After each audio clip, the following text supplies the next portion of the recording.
में जो भी अभ्यर्थियों को भी समस्याएं हुई, उन सबको ध्यान में रखते हुए हम लोगों ने कुछ सुधार और कुछ परिवर्तन किए हैं। इसमें पहला सुधार तो ये हुआ कि जो परीक्षा 2 दिन हो रही थी पहले, उस परीक्षा को हम लोगों ने एक ही दिन कर दिया ताकि लोगों को अनावश्यक एक दिन नाइट हॉल्ट यहाँ न करना पड़े। काफी लोगों को पिछले बार कठिनाई हुई थी इसके कारण से, तो एक ही दिन की परीक्षा हम लोगों ने बना दिया है। इसीलिए हम लोगों ने वो जो क्वालिफाइंग वाला जो क्वेश्चन है वो घटा करके उसको हम लोगों को 30 कर दिया है और 30 इसी में जोड़ दिया है। मतलब अब टोटल क्वेश्चंस हो जाएंगे 150, जिसमें से 30 रहेंगे क्वालिफाइंग नेचर के और भाग 1 होगा, भाग 2 होगा वही फिर से 40 और 80 का जैसे पिछले बार था। और इस परिवर्तन से एक और हम लोगों ने परिवर्तन किया है कि 2.5 घंटे की तो खैर परीक्षा होगी, लेकिन जो टाई ब्रेकर जो इस बार हम लोगों ने देखा कि टाई ब्रेकर में हमें कुल प्राप्तांक जब एक समान हो जाते हैं तो बर्थ हमारा था और उसके बाद अल्फाबेटिकल ऑर्डर में नाम था। तो इस बार हम लोगों ने इसमें थोड़ा सा परिवर्तन किया है और टाई ब्रेकर इस तरह से रहेगा कि चूंकि भाषा वाला तो 30 नंबर वैसे भी क्वालिफाइंग नेचर का मेधा में नहीं जुट रहा है, इसलिए टोटल फुल मार्क्स तो 120 नंबर ही होंगे जो भाग 2 और भाग 3 को जोड़ करके होगा। उसके बाद जब इसमें जब टाई हो जाएगा तो फिर हम मेन पेपर का जो प्राप्तांक होगा भाग 3 का जो होगा उसका जिसका ज्यादा होगा उससे हम वो टाई ब्रेकर बनाएंगे।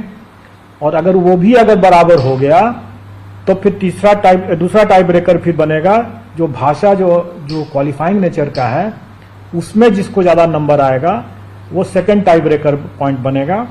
और उसके बाद फिर तब डेट ऑफ बर्थ और तब फिर अल्फाबेटिकल ऑर्डर में नाम।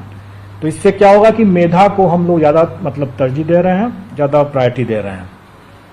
इसके अलावा जो क्वालिफाइंग का जो 30% जैसे उसका पास मार्क्स रहेगा वो यथावत रहेगा और विद इन दैट 30 जो है क्वेश्चन जो होगा उसके अंदर 8 क्वेश्चन जो रहेंगे वो अंग्रेजी के रहेंगे और 22 क्वेश्चन जो रहेंगे वो हिंदी के रहेंगे। उसी 30 क्वेश्चन में 8 क्वेश्चन जो रहेंगे वो अंग्रेजी के रहेंगे और 22 क्वेश्चन जो रहेंगे वो हिंदी के रहेंगे। टोटल 30 का रहेगा, लेकिन और 9 नंबर उसमें क्वालिफाइंग रहेगा उसका।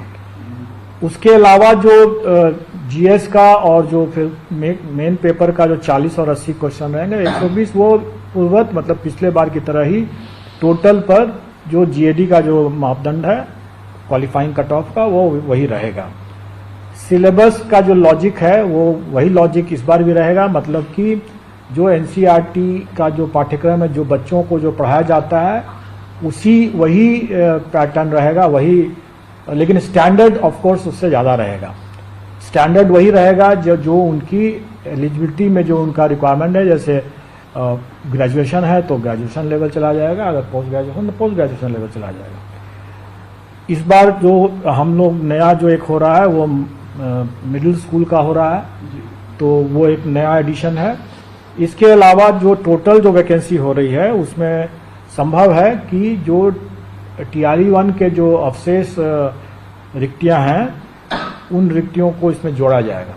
लेकिन इसको थोड़ा सा ये कंफ्यूज ना करें कि TRE-1 के जो अवशेष रिक्तियां वही हैं जिसमें कि नियुक्ति संभवी जो डॉक्यूमेंट वेरिफिकेशन के दौरान जो रिक्ति उत्पन्न होगी, जो ड्रॉप आउट्स होंगे या डॉक्यूमेंट वेरिफिकेशन में जो असफल होंगे उससे जो उत्पन्न होगी जो रिक्ति, उस रिक्ति को पहले हम सप्लीमेंट्री रिजल्ट से ही पूरा करेंगे और अगर नहीं कैंडिडेट मिलेगा तभी वो रिक्ति जो है वो राउंड 2 में जाएगा, मतलब TRE-2 में तभी जाएगा। तो दोनों तरह की रिक्ति है, लेकिन उसके बावजूद भी आप लोगों ने देखा ही होगा कि चूंकि STET की परीक्षा 2019 के बाद नहीं हुई थी तो कई विषय में ऐसे थे जिसमें कि कैंडिडेट्स बहुत कम थे और रिक्तियां ज्यादा थी। इसलिए स्वाभाविक है कि उसमें हम कभी भी हम पूरी रिक्ति को तो भर नहीं सकते थे, तो वो रिक्ति तो खाली ही रहना था। तो वो रिक्ति जब खाली है तो वो रिक्ति TRE-2 में आ जाने की संभावना है और उसमें जब जैसे ही शिक्षा विभाग हमें बताएगा वैसे ही हम लोग इसको भी जोड़ देंगे। तो हमारे विज्ञापन में भी ये रहता ही है शर्त कि ये घट बढ़ सकता है, उसी हिसाब से रहेगा। इसमें पिछले तो दोस्तों अभी आपने बीपीएससी के चेयरमैन थे अतुल प्रसाद जी, उनका पूरा यहाँ पर वीडियो आपने सुना और उसमें आपको समझ में आ गया कि ये जो फेज़ 2 की परीक्षा होगी जो बिहार टीआरई से लेकर, उसमें बहुत तरह के जो हैं वो चेंजेस आपको देखने को मिलेंगे। ठीक है, याद रखिएगा। और सबसे ज़्यादा इम्पॉर्टेंट चेंज क्या होगा कि आपकी जो परीक्षा होगी जो 2 दिनों में संपन्न हो रही थी, जिसको लेकर बिहार से बाहर का बच्चा बहुत परेशान था, उसके लिए यहाँ पर गुड न्यूज़ है कि परीक्षा आपकी सिर्फ 1 दिन में ही होगी।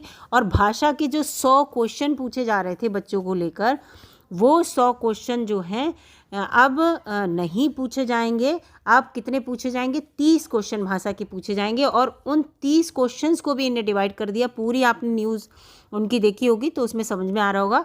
इसमें 22 क्वेश्चन जो होंगे हिंदी के होंगे और 8 क्वेश्चन आपको इंग्लिश के देखने को मिलेंगे। कुल मिलाकर इतने क्वेश्चन आपको होंगे और उसमें आपको पास होना अनिवार्य होगा। वो वाली क्राइटेरिया ज़रूर है। जैसे पहले भाषा के 100 क्वेश्चन आ रहे थे, आपको 30 नंबर लाना, यानी कि 30 क्वेश्चन हर हाल में सही करना ज़रूरी था, तभी आपका जो दूसरा पेपर था 120 नंबर का, 120 प्रश्न आ रहे थे, वो पास हो, वो चेक होता तब। तो सेम यहाँ पर भी है कि इसको आपको पास करना ज़रूरी है। और कितने नंबरों से? 9 नंबर आपको लड़ना अनिवार्य है। लेकिन आपको बता दूं दोस्तों, आपको समझ में आ रहा होगा कि भाषा का जो पेपर है, यानी कि ये 30 अंक जो है बहुत इम्पॉर्टेंट रोल अदा करेंगे हमें वरीयता सूची में लाने के लिए। तो कैसे, वो मैं आपको बताती हूँ। तो यहाँ पर सबसे ज़्यादा बात क्या है कि जब अगर आपके अंक समान हो जाएंगे, इन्होंने बताया खुद ही, तो ये क्या देखेंगे, आपके पहले जो 120, क्योंकि टोटल आपके 30 भाषा के और इसके 120 150 नंबर के क्वेश्चन आएंगे, तो इन 120 में देखेंगे कौन से बच्चे के ज़्यादा नंबर हैं तो उसको वरीयता मिलेगी। अगर ये देखेंगे कि 120 नंबर में दोनों के बराबर नंबर है, फिर ये आ जाएंगे 30 नंबर पे।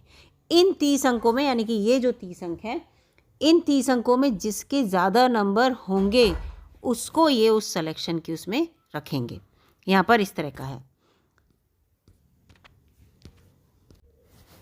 तो इस तरह से हम इस पूरे जो पेपर को आप इसका आकलन कर सकते हैं, जिससे कि सबसे ज़्यादा इम्पोर्टेंट यहाँ पर है जो बाहर से बच्चा आएगा उसे सिर्फ 1 दिन रुकना है, ये सबसे इम्पोर्टेंट है। दूसरी बात, यहाँ पर ये 30 अंकों का बहुत बड़ा रोल अदा होने वाला है।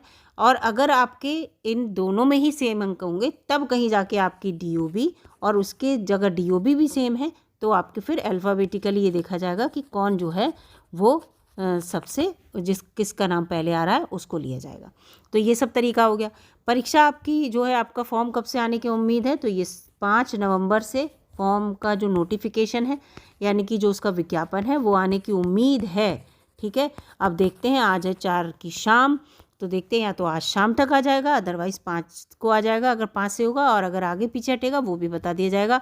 फिलहाल फॉर्म भरने को आपको ज़्यादा दिन नहीं मिलेंगे। यहाँ पर देखिए ये दे दिया जा रहा है कि 5 से 14 तारीख तक, यानी कि आपको 10 से 12 दिन ही हर हाल में मिलेंगे केवल फॉर्म भरने के लिए।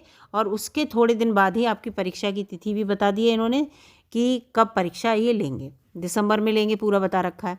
तो इस तरह से आपका जो यहाँ पर एग्ज़ाम और एग्ज़ाम की तिथि और ये सब, ये यहाँ पर इन्होंने काफ़ी हद तक जो है वो क्लियर करने की कोशिश की है, जिससे कि आप लोग इस फॉर्म को भर दें और फॉर्म भरने के बाद अपनी तैयारी में हर हाल में लगे रहें। क्योंकि आचार संहिता, लोकसभा के चुनाव होने वाले हैं, उसकी आचार संहिता लगने से पहले ये अपनी परीक्षा हर हाल में करा लेंगे। भले ही अभी चाहे ये कुछ भी कहें कि हम जो है अभी एग्ज़ाम करा लेंगे, अगर थोड़ा बहुत डिले होगा तो भी कोई नहीं, लेकिन फ़िलहाल उनकी यही मंशा है कि ये जो परीक्षा है इसको ये हर हाल में जो है जल्दी से जल्दी निपटा लें। और इसके साथ इन्होंने ये भी कहा है कि इसमें जो है जितनी भी वैकेंसी हैं, उन टोटल वैकेंसी में जो फ़ेज़ 1 की वैकेंसी हैं, फ़ेज़ 1 की वैकेंसी जो रह जाएंगी, वास्तव में जो इन्हें लगेगा कि इसको ऐड करना है, वो शिक्षा विभाग जो से बात कर इसमें ऐड कर लेंगे, तो वैकेंसी की संख्या भी बढ़ने की उम्मीद है। ये भी आप याद रखिए, ठीक है। अब 6 to 8 का कैसा पेपर आएगा, वो क्या पैटर्न होगा, वो बाद में बता देंगे। फिलहाल यहाँ पर काफ़ी अपडेट है, अच्छा खासा जो है बीपीएससी के चेयरमैन ने क्लियर कर दिया है कि जो दूसरा फेज़ है वो भी जल्दी ही निपटेगा। तो बिहार से रिलेटेड, बिहार शिक्षा विभाग से रिलेटेड जो भी न्यूज़ होती है मैं आपको अपडेट करती रहती हूँ। अगर आपको वीडियो अच्छी लगी दोस्तों लाइक कीजिएगा, और चैनल पर नए हो तो सब्सक्राइब कर लीजिएगा। सब्सक्रिप्शन में ऐसा कुछ नहीं है। मैं ये फेज़ 2 की सारी अपडेट आपको हर हाल में देती रहूँगी। मिलूँगी अगली वीडियो में, तब तक के लिए नमस्कार दोस्तों।